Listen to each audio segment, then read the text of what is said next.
Good morning traders, it's Peter Thompson, Senior Mentor of 1 Billion Signals, sponsored by Merit Forex. It's Wednesday, one of the, I would say, most important days this week. FOMC meeting minutes ahead, guys, and the big question is, rate hike coming? USD remains strong but could be temporary due to this FOMC meeting minutes tonight. They are going, of course, give us a little bit, hopefully they will give us a little bit more information about the rate hikes and what's going on the markets, the monetary policy in United States. So everybody's looking for the Federal Reserve. Are they going to do so-called tapering? Are they going to stop buying government bonds from the Treasury? And prospectively speaking, if they do it, they have to stop printing money, which is going to support the US dollar. So that's why we see this drop of the majors on the charts. But again, I repeat, it could be definitely temporary. So let's take a look what's going on the calendar, and then we're gonna check the charts. Monday, Independence Day, with no event on for the US dollar. Tuesday we got ISM Non-manufacturing PMI, which was disappointed actually. It's kind of like moderate economic event. Wednesday, FOMC meeting minutes, 6 p.m. GMT. We have 5 PMI, 2 p.m. GMT for Canada. Thursday, tomorrow, we have initial jobless claims, 12:30 GMT, and after that, crude oil, 3 p.m. Crude oil is super interesting right now, especially about the OPEC meeting. I'm gonna give you a little bit more info in about a minute, but there used to be OPEC and non-OPEC meeting on Monday. The outcome is interesting. And what we have Friday, we have GDP 6 a.m. GMT, a lot of events for the Great British Pound, manufacturing production 6 a.m. again the same time on monthly basis. 10 a.m. GMT, we have again for the Great British Pound, Bank of England Governor Bali speech, President Lagarde, same time for the Eurozone. 12:30 employment change in Canada, and Fed monetary policy report, which we don't have fixed time for, of course, the US dollar. So what do we have on the chart? Very important about the USD. Careful by taking short trades on the majors. Whoever want to do it, I wouldn't do it, but definitely careful, because you can get caught quickly. Euro US dollar tried to recover here. It started going up and then suddenly dropped down before the FOMC meeting minutes today. So we have 70 pips drop, nothing super big. Of course, it's nothing super small, of course, but we have very strong support level 1.1835, as you can see here, tested and tested again. So it's a good bouncing level from here to start going up.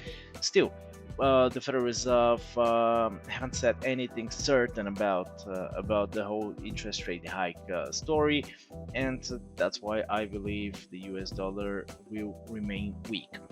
GBPUSD, one of the strongest currency pairs. We talked about it so many times. Exactly the same situation. We have an uptrend, decent correction to the downside. The price tried to push yesterday, and right now it's staying right on the same levels almost where we started on Monday. So a lot of events for the Great British Pound. Nothing much is happening on the chart.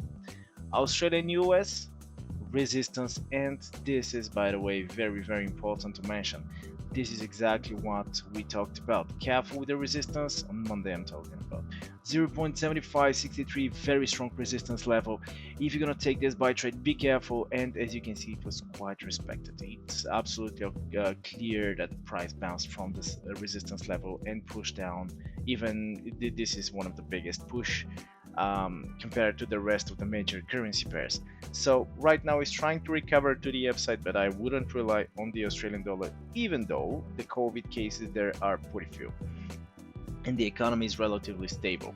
New Zealand USD, absolutely the same, strong resistance, just touch the resistance and bam, 120 pips drop from the top, which was Uh, some people would tell even very good short opportunity. I would say the same, but as you know, I don't trade against the trend.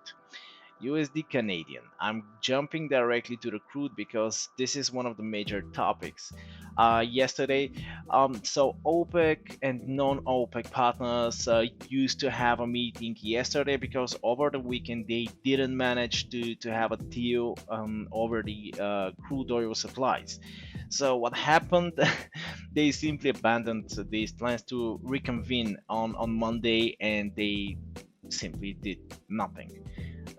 Because of this, we see the first push. I've been expecting very big drop of the crude oil because first reason is technical, because we don't have any decent correction for the last couple of weeks.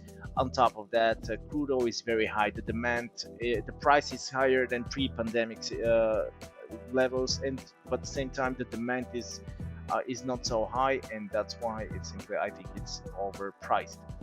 So the price is 73.46 currently. We've seen $3.5 per barrel approximately, guys, drop for a day. This is definitely would be decent push to the downside, would start decent push to the downside.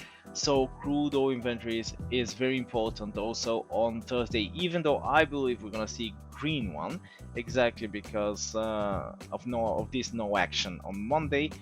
And but the same time, even if we see green crude oil inventories, definitely we can see the crude oil pushing down further. So crude could be very potential trade. USD Canadian, kind of similar situation compared to the rest of the majors. We have a downtrend. The dollar 160 pips pushed to the upside, and why is the biggest movement? This is the biggest movement, 180 even, compared to the rest of the majors. Not only because of the recovery, the US dollar recovery of yesterday's recovery, but also because of the weakness of the Canadian dollar, because of the weakness of the crude oil. The Canadian dollar is commodity currency because just Canada is very big crude oil producer.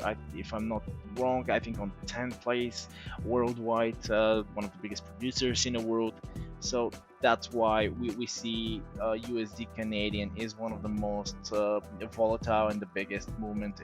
It made one of the biggest movements yesterday. So this shouldn't scare you, by the way, because simply anyway the trend is a very strong down, and definitely I think we're gonna see further drop to the downside of the crude in the next couple of days. USD Swiss, very similar, even though it's still keeping the low volatility, 50 pips push to the upside, nothing much. Bounce back from the support, 0.92, very important level, and we do expect, of course, continuation to the downside. USD Swiss is pretty clear in my opinion. And USD Japan, this is what's going on. Absolutely interesting, because USD is going down, in the trend it's down, and at the same time the USD Japanese is totally refusing the weakness of the US dollar, which actually can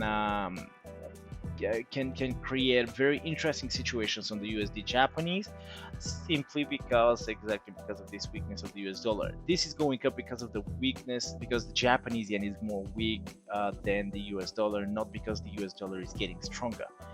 So this is for now, guys. Thank you very much for watching. Of course, I hope you enjoyed these videos. Share us and like us on the social medias. This is how you support our YouTube channel. If you have any questions, you know how to reach me. Have fun, have a very profitable week, and expect my new video. Bye bye.